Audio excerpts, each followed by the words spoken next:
Bryson. Let me give you some context. Basically, I have an overactive imagination, and a few years ago, I made some videos about it.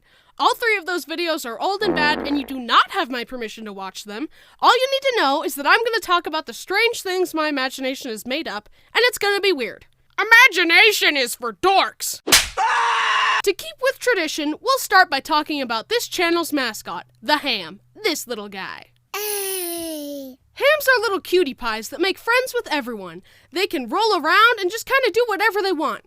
Most hams are kind of small, but I imagine some of them to be huge. Damn, boy, he's thick! They like to bounce around, and they can be really stretchy. Also, they can be really fast and roll around like Sonic. Hams are one of the many creatures me and my friends made up together. Some of my other favorite creatures include Scrumbos, Grompers, the Pithecus and its evolutions, Klishkins, and the Gremlins. I imagine them to hang out on big floating gardens where they do magic and play games. Hocus pocus, you've lost your focus. If dinosaurs didn't go extinct, wouldn't it be really cool to see how the dinosaurs and humans coexist? What if the dinosaurs got domesticated? There could be pet dinosaurs, and they could help us build society. Imagine having a big pet T-Rex that acted like a dog. And if they were like dogs, there could be different breeds of the dinosaurs with different colorations and stuff. And instead of driving to your friend's house, you could just ride your pterodactyl there. I mean, I really hope the dinosaurs would be nice, but we have an entire movie franchise about how that's not the case.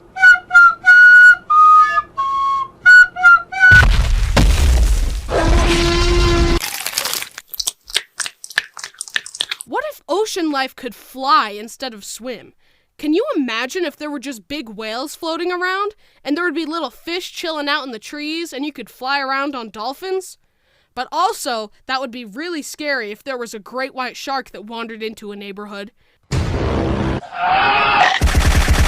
and my friends used to always make comics about the ham together, but we have a lot of other characters. One of my personal favorites were the wizards.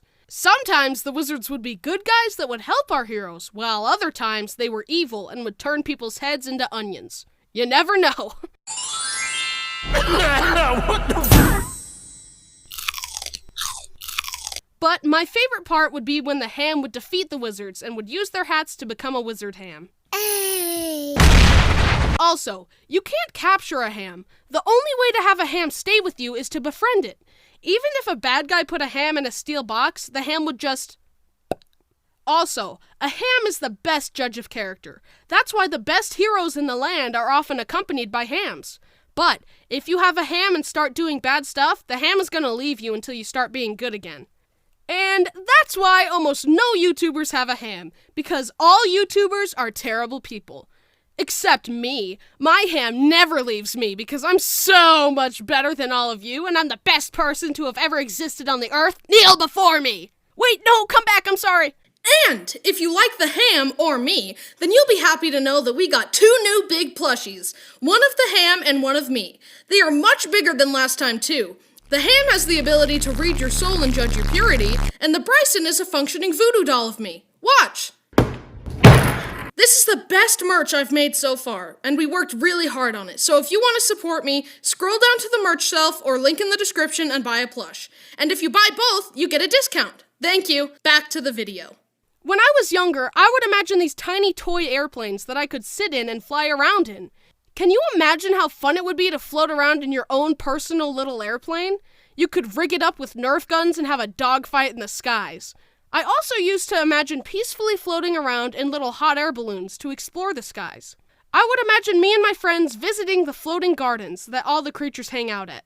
But again, floating around in hot air balloons would be really dangerous if sharks could fly. But sharks are scared of killer whales, so maybe you could make the hot air balloon look like an orca to keep the sharks away. Dude, back off. Also, did you know that dolphins can beat up sharks? I swam with a dolphin once. Dolphins are very smart, and because of this, they know where to hit the shark to deal maximum damage. They punch the sharks in the gills with their noses. If we take a look at the dolphin's brain, we can see all these smarty, wrinkly bits throughout the brain. This allows the dolphin to have big brain thoughts, like punching the sharks in the gills. However, if we take a look at my brain, we can see that there aren't any smarty wrinkles. It's totally smooth. Since there aren't any big brain thoughts happening in my brain, it leaves space open for other thoughts to happen, such as, what if sharks could fly? I've made a chart that explains the 3 different types of brains. At the bottom, we've got smooth brain. No smarty wrinkles means that no big brain thoughts can happen. However, smooth brains have a lot of imagination. This is the kind of brain I have. In the middle, we've got a caveman brain. This brain has wrinkles, but it's kind of small. This brain has 50% intelligence and 50% imagination. Ooga booga, pee-pee doo-doo caca. At the top, we've got big brain. It has wrinkles like the caveman brain, but it's much bigger, meaning a lot of big brain thoughts happen in this brain. However, big brains have no imagination. They just do math and go beep boop, I'm smart, science, haha, big brain time. However, there is a brain of myth above all the rest, known as huge brain. These brains have 100% intelligence and 100% imagination. That's like 200%! People who have this brain have the biggest big brain thoughts of all time, and they also have imagination. They're basically just like you and me, except they are better than you and me in absolutely every way. If there are any huge brains watching, I am scared of you, I don't trust you, stay away. Another note. Since I have a smooth brain, whenever I see someone who has a huge brain, I get really discouraged because they're so much smarter than me. It just makes me feel inferior.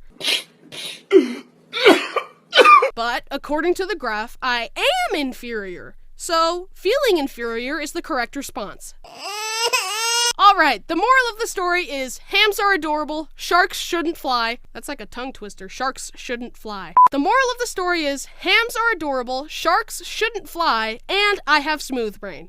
Also, I love you and subscribe. Goodbye. What the I'm really excited about those plushies. I worked really hard on them and I really hope you guys like them. So, if you're interested, please scroll down to the link in the description or the merch shelf and buy them. I think you'll like them. I've got mine sitting on my desk and they're really cute. Anyways, big thanks to Annie and Nate for helping me make this video look good. They're both really good artists. What was your favorite part of the video? I liked the Onion Wizard. Me and my friends had really weird imaginations, huh? I guess I'm just quirky like that. I mentioned in the video that it would be really cool to have pet dinosaurs, but I have 2 pet tortoises, and they basically are my own little pet dinosaurs. I love them so much. Thank you for the fan art and for subscribing and for everything. I'm really grateful for this opportunity to do my dream job, and you guys make it possible. Just by watching, you're helping support me, so thank you. I'm gonna be taking a little break to take 2 trips, one to visit my best friends and one to visit my nephews. But after that, I'll get back on the video grind like always. Thank you guys. Okay, I hope the video turned out good.